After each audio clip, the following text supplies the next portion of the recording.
تو اس شخص نے روک دیا اور کہا جب تک اس کے وارث نہیں آئیں گے جو میرے مطالبے ہیں وہ پورا نہیں کریں گے تب تک میں جنازہ پڑھانے کی اجازت نہیں دیں گی۔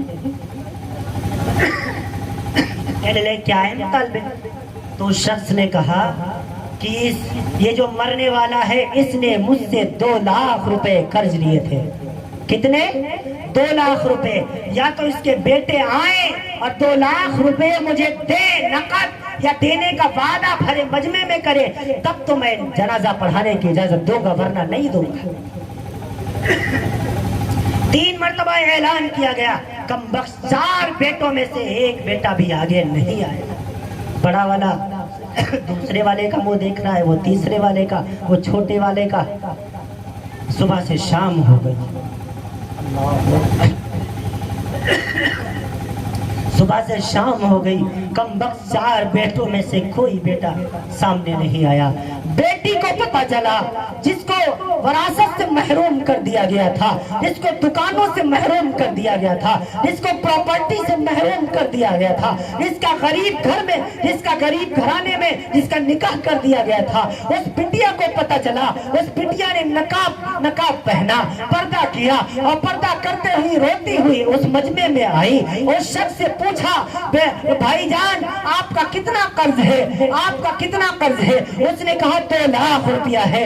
وہ بیٹی رونے لگی، سب سے اور جا کر کے اپنے ابا کے جنازے کے پاس گئی، اس کا کفن سے اس کا چہرہ ہٹا، پورے طور پر چہرے سے کفن ہٹایا، پیشانی کو چوما اور کہنے لگی ابا جان آپ پریشان مت ہوئیے، آپ کی بیٹی زندہ ہے، جب تک آپ کی بیٹی زندہ رہے گی آپ کو پریشان ہونے کی ضرورت نہیں ہے۔ آپ کی بیٹی اپنے جسم کی ایک بوٹی بیچ دے گی لیکن آپ کی میت کو خراب نہیں ہونے دے گی۔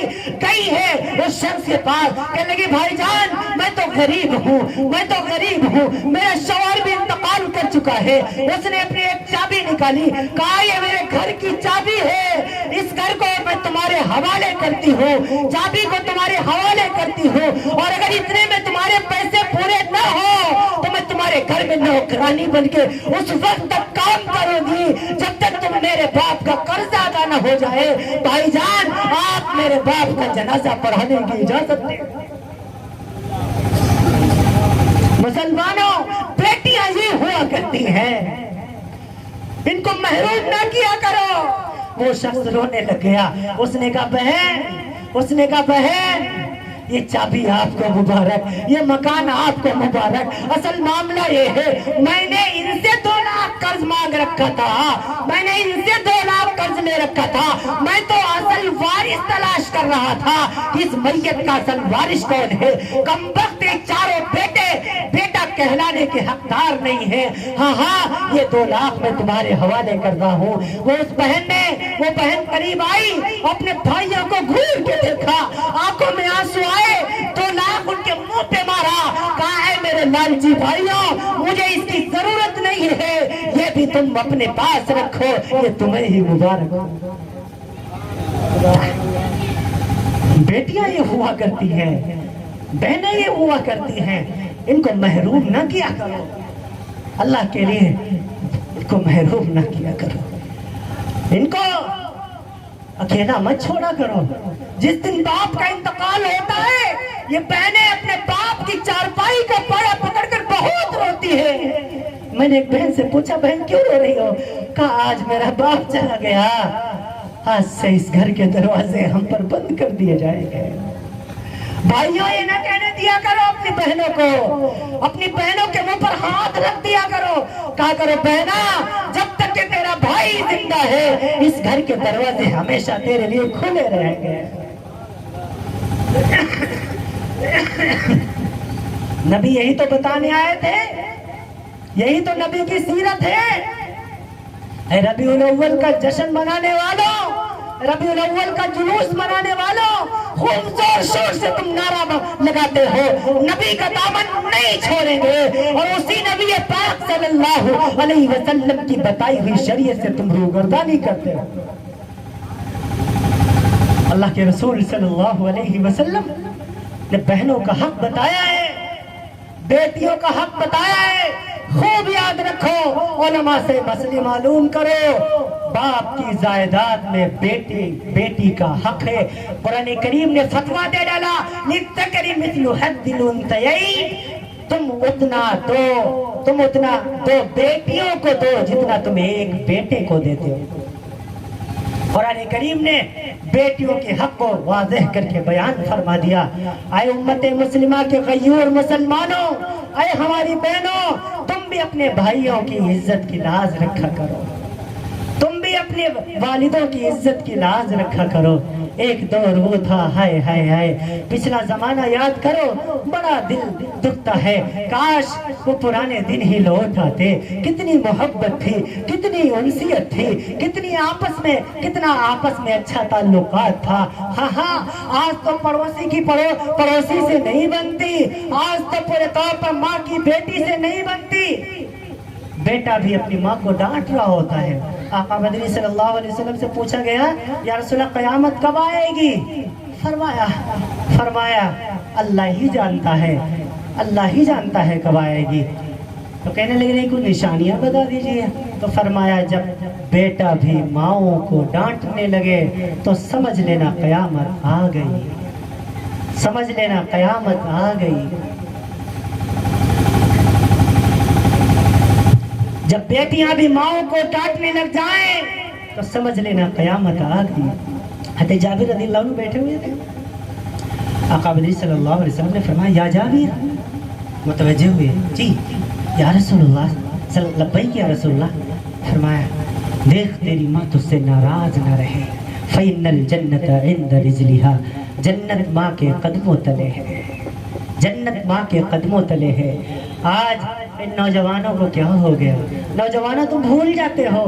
میں ہمیشہ اب اصلاح معاشرہ کا جلسہ ہے، سیرت النبی کا جلسہ ہے۔ سیرت النبی اس وقت تک مکمل نہیں ہو سکتی جب تک ہمارے معاشرے کی اصلاح نہ ہو جائے، جب تک بیٹا اپنی ماں کے حقوق کو پہچاننے نہ لگے۔ میرے نبی نے فرمایا ماں تم سے ناراض نہ رہے۔ اے لوگوں، عالم شباب میں ہم نے اپنی ماں کو نہیں دیکھا۔